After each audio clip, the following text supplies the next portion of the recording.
সুন্দরটা তারা বিশ্ব সুন্দরী নয়, বিশ্ব নির্দিষ্ট তারা। ১৪ জন সুন্দরী রমণী জেলখানার ভিতরে এসে গায়ের মাথার কাপড় খুলে দিয়ে কানের দুল হেলিয়ে দিয়ে গান আরম্ভ করেছে, গুনগুনে গুনগান গাইতে লেগেছে। সাহাবারা একসঙ্গে পড়তে লেগেছেন কোরআন। ফালা সাদ্দাকা ওয়ালা সাল্লা ওয়ালাকিন কাযযাবা ওয়া তাওয়াল্লা সুম্মা যাহাবা ইলা রাব্বিহি ইয়াতামাত্তা আওলা লাকা ফাআওলা সুম্মা আওলা লাকা ফাআওলা। ১৪ জন রমণী জেলখানার ভিতরে এসে কোরআনের বাণী শুনে স্তব্ধ হয়ে গেল, বাক্য অবরোধ হয়ে গেল, নিঃশ্বাস বন্ধ হয়ে গেল। একসঙ্গে তারা যখন কোরআন পড়েন, ফালা সাদ্দাকা ওয়ালা সাল্লা ওয়ালাকিন কাযযাবা ওয়া তাওয়াল্লা সুম্মা যাহাবা ইলা আহলিহি ইয়াতামাত্তা আওলা লাকা ফাআওলা। সুবহানাল্লাহ বলুন। এই পৃথিবীতে যারা ধাক্কা দিয়েছে তারা ধাক্কা খেয়ে বেঁচেছে না পড়েছে? ফেরাউন বলেছিল, ফাকালা আনা রাব্বুকুমুল আলা, আমি হলাম তোমাদের বড় খোদা। আল্লাহ বলছেন, বড় খোদা যখন হলি পানি খেয়ে ডুবে মরেনি? পৃথিবীর সবচেয়ে বড় বাদশা নমরুদ আল্লাহকে মারতে গিয়েছিল, রাস্তাবেলায় কিসের কামড়ে বলল?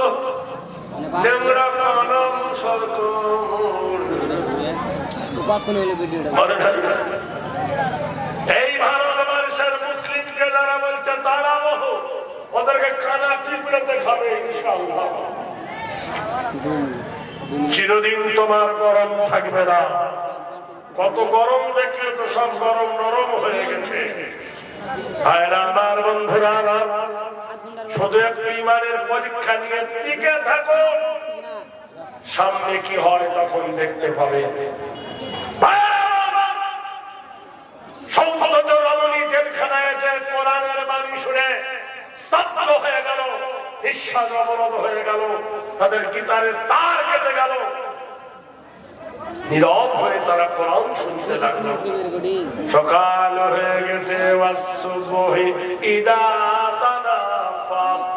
সময় সকালের যখন সে নিঃশ্বাস নেয়, বুরুজ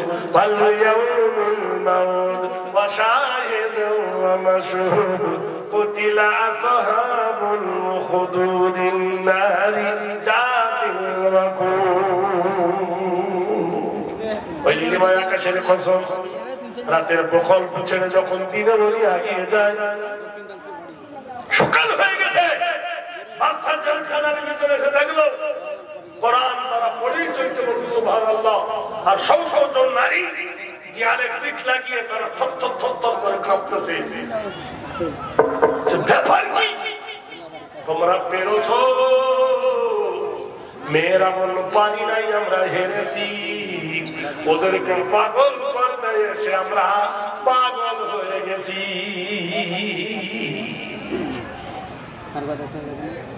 মুসলমান, সারা পৃথিবী তোমার কাছে হার মেনেছে, তুমি কেন কাঁদতেছ? নারীর দিকে আমরা তাকাই না। আমি যদি কোনো মেয়ের দিকে আপনি না তাকান না, সে মেয়েটা সাজবে না। সাজবে?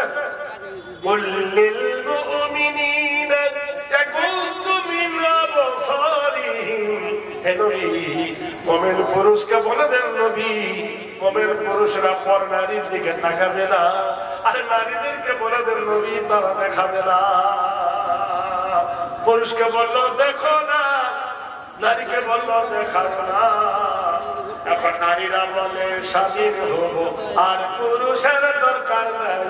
মেয়েরা বলে স্বাধীন হব, আর পুরুষের দরকার নাই। পুরুষ নিয়ে কি করিব আমরা, এবার বেতন পাই। কি পাই?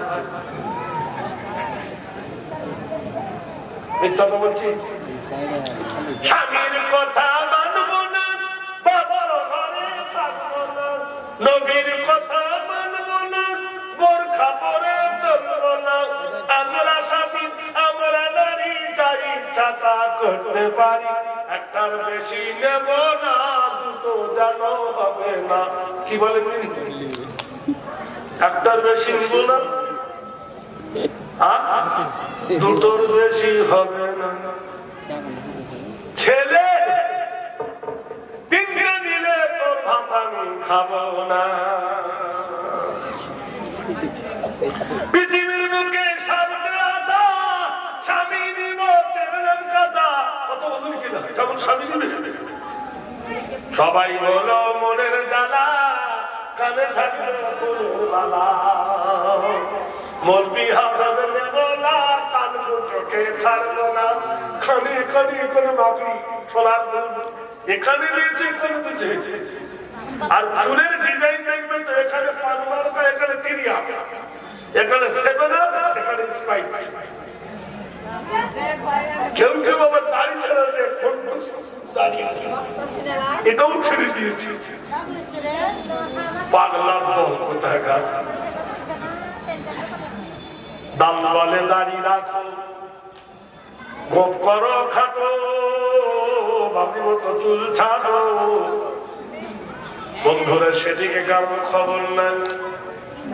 আল্লাহ নবীর সাহাবীদের জেলখানার ভিতরে চলে এলো, বলে যাবো না, আমরা এসেছি যখন জেলখানার ভিতরে। ওরা যখন কোরআন পড়ে, ওদের কোরআনের বাণী শুনে আমাদের কলেজা ঠান্ডা হয়ে গেছে। আমরা ওদেরকে হারাতে এসে আমরা হেরে গেছি।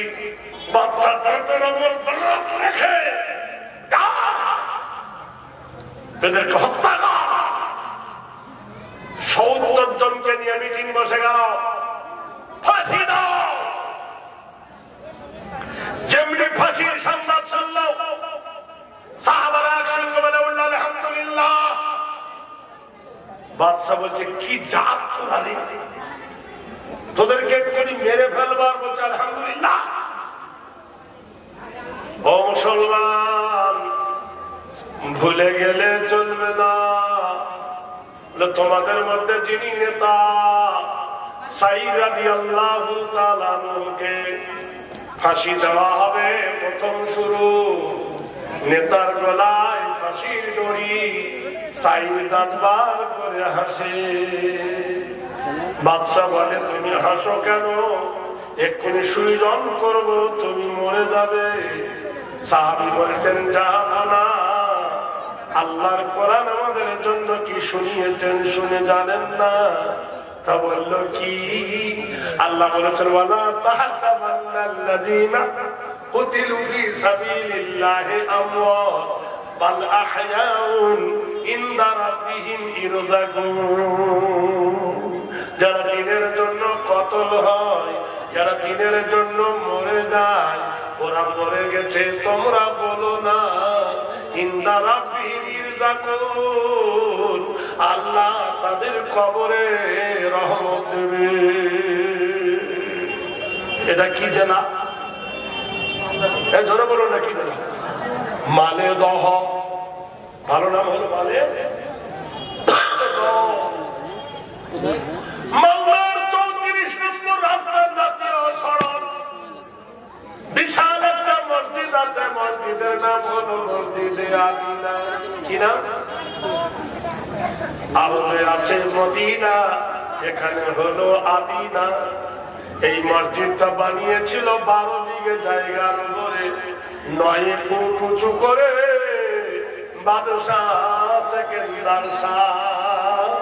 ভারতবর্ষের মাটিতে পশ্চিম বাংলায় আরেকটা মসজিদ, তার নাম হলো মুর্শিদ কুলি খান। আদিনা মসজিদের কোঠের তলে দেখবেন কবর আছে দুটো, একটা কবরওয়ালার নাম হলো সেকেন্দার শাহ, আর একটা কবরওয়ালার নাম হলো হোসেন শাহ।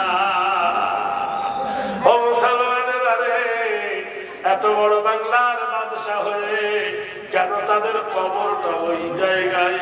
একবার খবর নিলে না, একবার খবর দেখলে না রে বন্ধু? সেকেন্দার শাহ হলো বাংলা বিহার সারডোমা।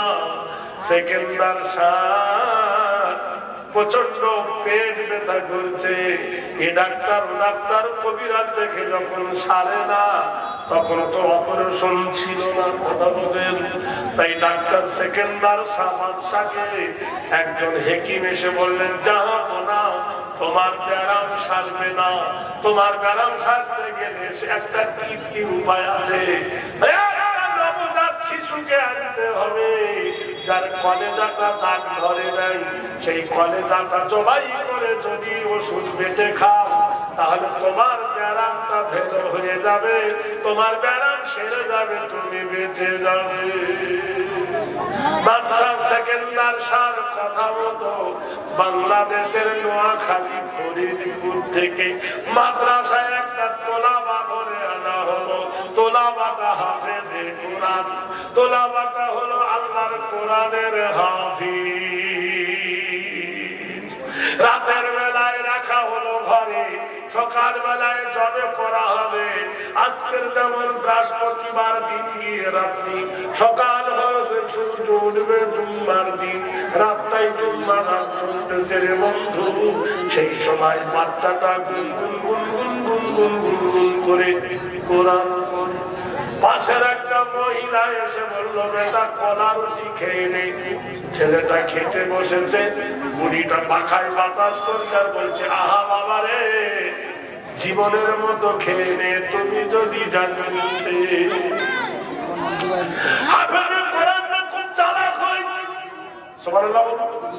চালাক না হলে 30 পারা কোরআন মুখস্থ করতে পারে ভাই। জোরে বলুন, জোরে বলুন না রে দেখি। এক স্কুলের প্রফেসর বলেছিল, এই স্কুলের স্টুডেন্ট চালাক না মাদ্রাসার স্টুডেন্ট চালাক।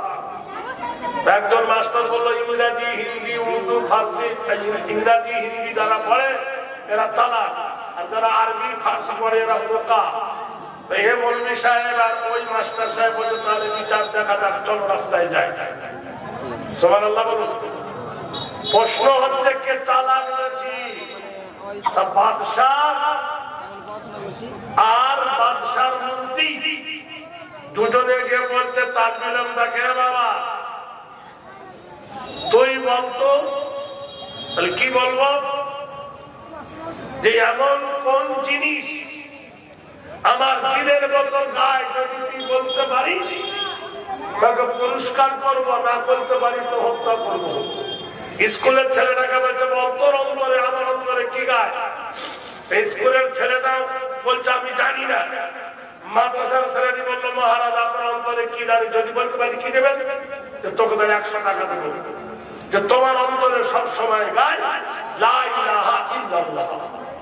বাদশা যেগুলো কি বিপদে পড়েছি, আমার অন্তরে তো লা ইলাহা ইল্লাল্লাহ গায় না। যদি বলি গায় না, কোথায় গ্রামের লোক বলবে নেই না, আর বলতে গেলে তো দাও টাকা। রাধার ছেলে আর মন্ত্রীর ছেলে রাস্তা দিয়ে যাচ্ছে, তার দিলে ধরেছে, সত্যি করে বলে কি হয়, টাকা কেড়ে নেবো, তুই আমার বাবার কাছে 100 টাকা দিয়েছিস, তার দিলে টাকাটা পাট করে ফেলে দিস। টাকা ফেললি কেন? আমি জানি যারা এতিমের মাল খায় তাদের বাপ হয় দুটো। রাজার ছেলের বাপ দুটো না মন্ত্রীর ছেলের বাপ দুটো, পরীক্ষা করার জন্য ফেলে দিতে পারছি। রাজার ছেলে বলছে, আমার বাপ তো একা, আমি হাতে বলা। মন্ত্রী বলছে, আমার তো বাপ একা, আমিও হাতে। ফিরে চলে এলো। রাজা বললো, কি ব্যাপার? বলছে, সারাকে পারা যাবে না। কেন? টাকাটা ফেলে দিয়েছে, যে হাত দিবে নাকি তার বাপ দুটো। দাদা বলছে, এদিকেও গেল ওদিকেও গেল। জোরে বলেন না আড়াই দেখবে। পৃথিবীর সব থেকে চালাক কে রে? বলে পৃথিবীর সব থেকে 1 নম্বর বড় লোককে। রাজা বাদশাহ বলছে, না, পৃথিবীর সব থেকে বড় হলো নাপিত, যে চুল কাটে। বলে কেন? রাজার কান ধরে সুবহানাল্লাহ বলুন। জোরে বলেন না আড়াই দেখবে। মাদ্রাসার স্কুলের ছেলেটাকে বলছে, তুই বল আমাদের হাতে কাক কটা আছে? কাক তো বলছে, আমি জানি না। তালিবের টাকা বলছে আমাদের আদতে কাজ কথা আছে যে 3,99,000 টাকা। রাজা বললো কি করে বুঝলে? যদি বেশি হয় বলে তাহলে বিদেশ থেকে এসেছে, আর যদি কম হয় তাহলে ওরা বেড়াতে গেছে। এর নাম হলো মানতে। একটা কেতাবের নাম হলো রসুলের শাসি, একটা কেতাবের নাম হলো মেরকাত, একটা কেতাবের নাম তাইসুল মানতে। প্রত্যেক তালিব ইলমদেরকে লয়ারি পড়ানো হয়। প্রত্যেক তালিব ইলমরা বলবেরা কোর্টের হাইকোর্টের বিচার করতে পারে, বলেন সুবহানাল্লাহ। তাদেরকে শেখানো হয় ফারায়েজ, তাদেরকে শেখা হয় মাসলা, হালাল হারাম, ইজমা কিয়াস, ইকফা ইজহার, ওয়াজিব গুনাহ, দুনে কুচনি জাররা, সিজদা, দল শেখানো হয়। পরিপক্ক হয়ে ছোটবেলায় থেকে ইস্পাতের মতো শক্ত হয়ে যায়, বলেন সুবহানাল্লাহ। ভাইরা আমার, বন্ধুরা আমার, দোস্তরা আমার, বাদশা বলছে তোর গলায় ফাঁসি, তুই হাসছিস। সাহাবা বললেন জাহাবানা, আমরা মরলে হব শহীদ, বাঁচলে হব গাজী। মরলে কি হবে আর বাঁচলে? আল্লাহ আল্লাহ বলেছেন ইন্নাল্লাহ আশতারা মিনাল মুমিনিনা আনফুসাহুম ওয়া আমওয়ালাহুম বিআন্না লাহুমুল জান্নাহ। তোমার রক্ত, তোমার মাল, তোমার চামড়া, তোমার দেহ, তোমার বডি, তোমার মন আমি আল্লাহ বিনিময় করবো জান্নাতের বিনিময়। বাদশা বলছে ইসমে তোর নাম কি? আমার নাম হযরত সাঈদ রাদিয়াল্লাহু তাআলা আনহু। বাদশা তুম ধরলা, তোমার বাড়ি কি তায়েফে নয়? বলেছি হ্যাঁ। তোমার বাড়ি কি তায়েফ নগরে নয়? বলল হ্যাঁ। তুমি কি তায়েফের জঙ্গলের কাঠুরিয়া ছিলে না? বলল হ্যাঁ। বলে শোনো রে সাঈদ, আমি ইহুদি মানুষ, তোমার কাছে ঋণী। তায়েফের জঙ্গলে আমি পাখি মারতে গিয়ে, হরিণ মারতে গিয়ে গাছে ধাক্কা লেগে পড়ে যায়, কপাল কেটে যায়। তুমি আমার মাথায় পটি বেঁধে দিয়েছিলে, খোদায় খেজুর আর দুধ মধু দিয়েছিলে, পিপাসায় পানি খাইয়েছিলে। সালাসাতুন লিয়ালিল ওয়াল লাইলু ওয়ান নাহার, 3 রাত 3 দিন ধরে আমার সেবা করেছিলে তুমি। তুমি আমার বড় সেবা করেছিলে, আমি তোমার কাছে ঋণী। কি দিয়ে তোমার শোধ করব বলো আমি?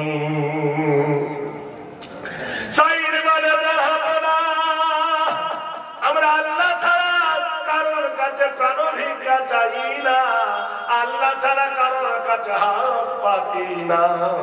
আমি তোমার কাছে কোনো সাহায্য চাই না। তবে যদি আপনি বলেন আপনার ঋণ শোধ করার কারণে আমাকে, তাহলে একটা কাজ করুন, হাতের বাঁধন দুটো খুলে দাও, পায়ের বেড়িটা খুলে দাও, দ্রুতগামী একটা ঘোড়া দাও, তোমার ঋণ শোধ করা হবে আর আমাকে একবার মানুষ কামনা পূর্ণ করা হবে। বলে কি তোমার মানুষ কামনা? বলে আমার একটা সন্তান হয়েছে, আমার বিবির একটা বাচ্চা হয়েছে, কলেদার টুকরা ছেলে হয়েছে। আমি সেই নবজাতের মুখ দেখি নাই, বডিখানা দেখি নাই, চেহারাখানা দেখি নাই। আপনি যদি আমাকে ছেড়ে দেন তাহলে আমার কচি বাচ্চার মুখ দেখা হবে আর তোমার কর্জ আদায় হবে। বাচ্চা বলছে বাবা ভালো চালাকি ধরে নিয়েছ।